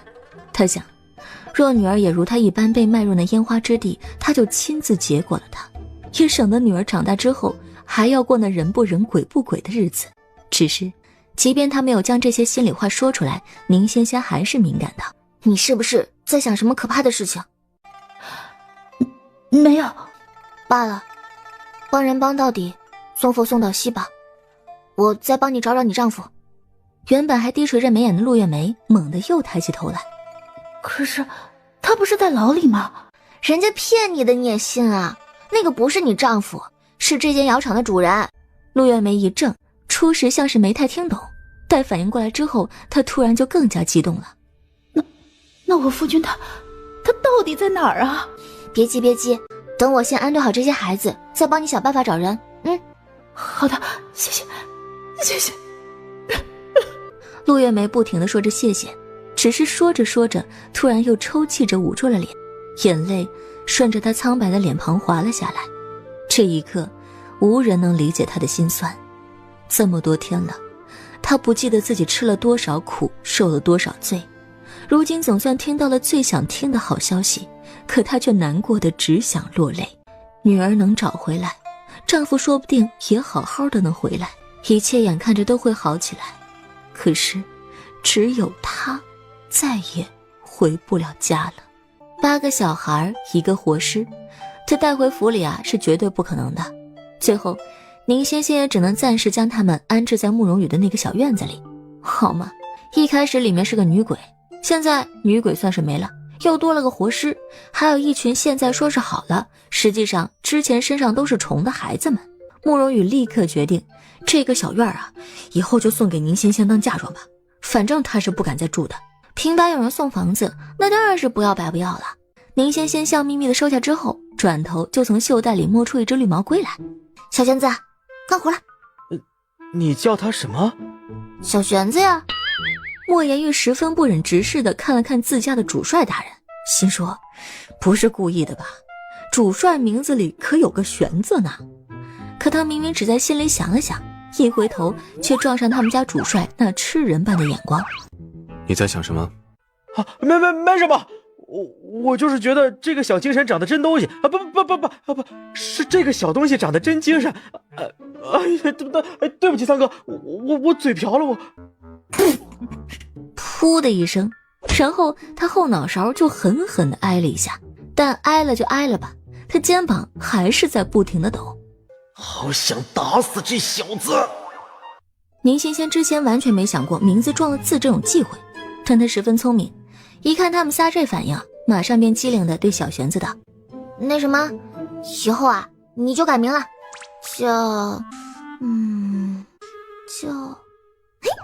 就叫小五子。慕容羽又噗了一声，这次后脑勺的巴掌是来自于他亲爱的主帅大人，而且这爱的巴掌明显扇得比莫言玉还要重。于是莫言玉也耻笑地噗了一声。宁仙仙见状，赶紧看着13讨好的：别告诉将军啊，我又不是故意的，我当年在山里捡到他的时候才一个鸡蛋那么大，我就想着给他取个威武霸气的名字，说不得他就能长得很强壮，所以我才取了玄武神兽的一个玄字。那再说了，我那时候才7岁，我也不知道自己以后要嫁个男人叫明玄烨啊。你还是不要解释了。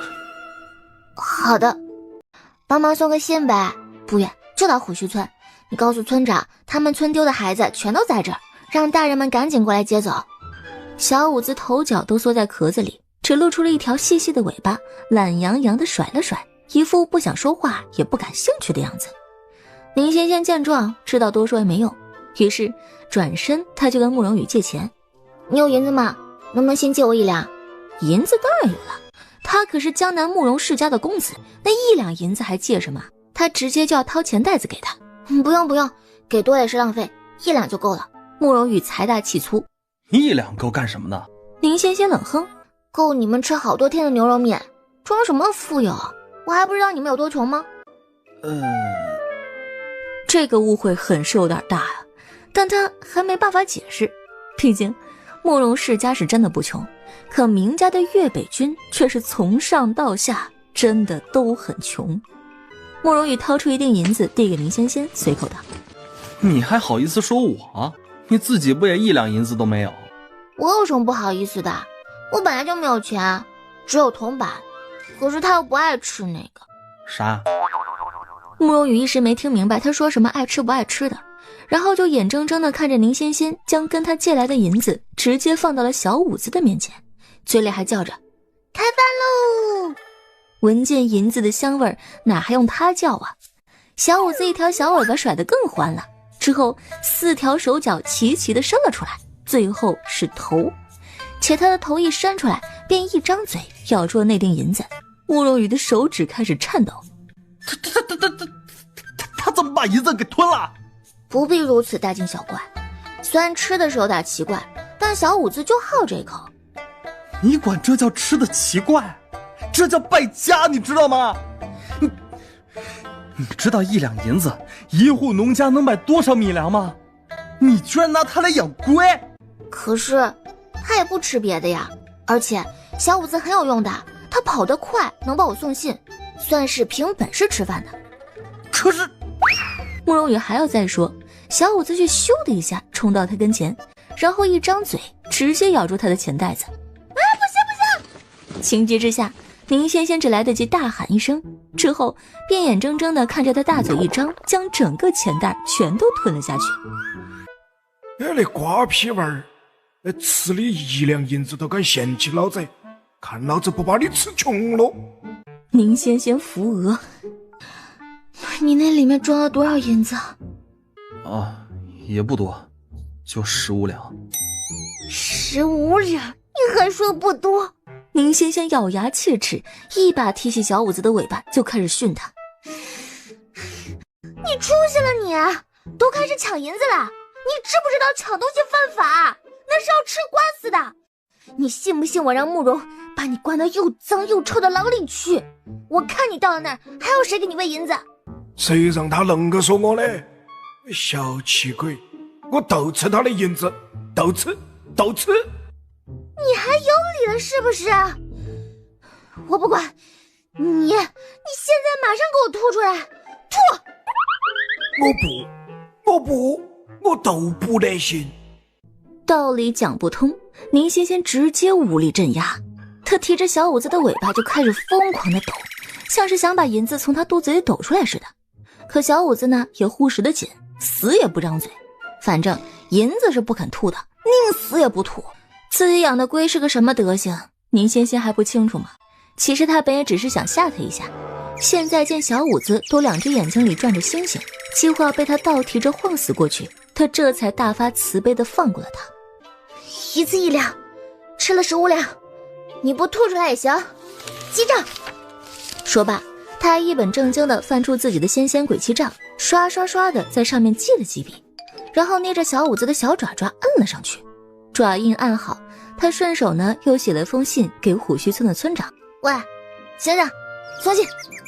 可怜的小五子刚才被晃得七荤八素的，这时也不敢再惹他了，只能乖乖地驮着信呲溜一声跑了个没影儿。他怎么跑这么快啊？真的是龟吗？是啊，小五子跑得可快了，花豹都比他不得呢。莫言玉一听那一句怎么可能都到了嘴边了，最后还是咽了回去。他还说什么不可能呢？就今日所见所闻都够他吹一辈子的了。于是他再看向宁仙仙的目光便从之前的各种挑剔变成了矛盾不已。这样的女子配他们家主帅，到底该算是配得上呢，还是配不上呢，还是配得上呢？宁仙仙可不知他的心情复杂个什么劲儿。这会儿啊，他正与陆月梅说着话呢。这些孩子里，心儿我直接带走，至于其他的孩子嘛，可能都得再等等。不过小五子送信很快的，1个时辰肯定能送到。那些孩子的家人快则今日，慢则明日应该也来了。原本我是该留在这儿陪着你一起等的，可是我出来的时间太久了，再不回去的话，大哥肯定要生气。所以你一个人可以吗？你一个人可以吗？没关系的，小公子，这就交给我吧。反正这些孩子平时也是我在照顾，都习惯了。而且若真有歹人过来，不必动手，只待我露出真容，就能吓死他们了。这倒也是事实啊。宁仙仙很是认可的点点头。那行，既然你这么说了，那我就先回去了。啊？这就走啊？你还有事吗？我女儿，小公子不是说帮我找的吗？那是肯定的，我答应过你就一定帮你。只是今日确实有些来不及了，但是你放心，只待这些孩子都安然回家，我定会抽空再来寻你，到时候必会帮你想出办法。此言一出，陆月梅立刻面露欣喜。好的好的，那可太谢谢您了，真的是谢谢您。只是您帮了我这么大的忙，我却无以为报。他的声音越说越小，宁仙仙却摆手道：无以为报可不行，我不能白帮你，必须收酬劳的。可是我都死了，还能拿什么给您呢？没关系，待你事情了结，那份酬劳我自会找你丈夫收。只这一句，陆月梅先是怔了怔，之后竟又一次捂着脸无声地落起了泪。这话在别人听来可能会觉得宁仙仙是个立字为上见钱眼开的人，可她听出来的深意却是，她不只会帮自己找女儿，也一定会帮自己把丈夫找回来。还有什么比这份承诺更让她安心的呢？真的要帮他？要帮的，虽然不能说是什么分内之事吧，但芸芸众生之中，遇见即是缘分。我若不知的话，又或者做不到，自然也便罢了。可我遇上了，又能做到，又岂有不帮之理？既如此，你为何又非要收他酬劳？怎么说呢？有道是明德暗损，自然界中没有白得的东西，都要付出相应的代价才能得到想要的。比如啊，京都盛行的风水术，风水师点穴选址及布局规划，均属逆天机夺造化，是违背阴阳法则的。人为的改变因果，便要承担因果。因此按照阴阳平衡之法则，越是好风水，主人出资需得越多，只有出的多，得到的好才会多。而有些人呢，银子给的不够，或者完全不给的人，到最后啊，都是要以主家乃至全族的命运为代价的。即便我不是帮他看风水，只是找找孩子，救救她丈夫什么的，也是一样的。若她什么都不肯付出呢，那将来她的家人需要付出的代价，可能就不是他们能承担的了。所以啊，还不如现在找他们收一些力所能及的酬劳，要他们银子，总好过要他们其他的来得更好吧。13听罢表示理解。13哥，你能不能帮我个小忙？真的就是一个小忙。你帮我跟将军求求情好不好？13眉头轻轻一扬，这又和将军有何干系？和他没有关系，但是那个陆月梅的丈夫不是说关在大楼里判了10年监禁的吗？我粗粗的推算了一下，测出结果显示他确实牢狱之灾，但应该并不在京城的牢中。所以啊，我想请将军帮忙查一查这个案子。我觉得那个人是冤枉的，只要京兆府或者是其他什么衙门重查一下辞窑伤人的案子，应该就能还他清白了。原来只是帮这样的忙啊，对他来说确实只是一句话的事儿。但是你不是说那是人家骗他的吗？还说判了10年那个是瓷窑的主人。这个我有点说不清楚，但无论是测算还是看相，天机只能给予引导和提示，具体的细节我是不可能知道那么清楚的。无论是测算还是看相，天机只能给予引导和提示，具体的细节我是不可能知道那么清楚的。而我所算出来的结果，她的丈夫并无牢狱之灾，却有血光之灾，所以我才想求将军帮个小忙。要是他能下令的话，无论是哪位官爷都不会敢怠慢，但只要彻查此案，就一定能知道我想知道的一切。而陆月梅的丈夫说不得就躲过这一劫了。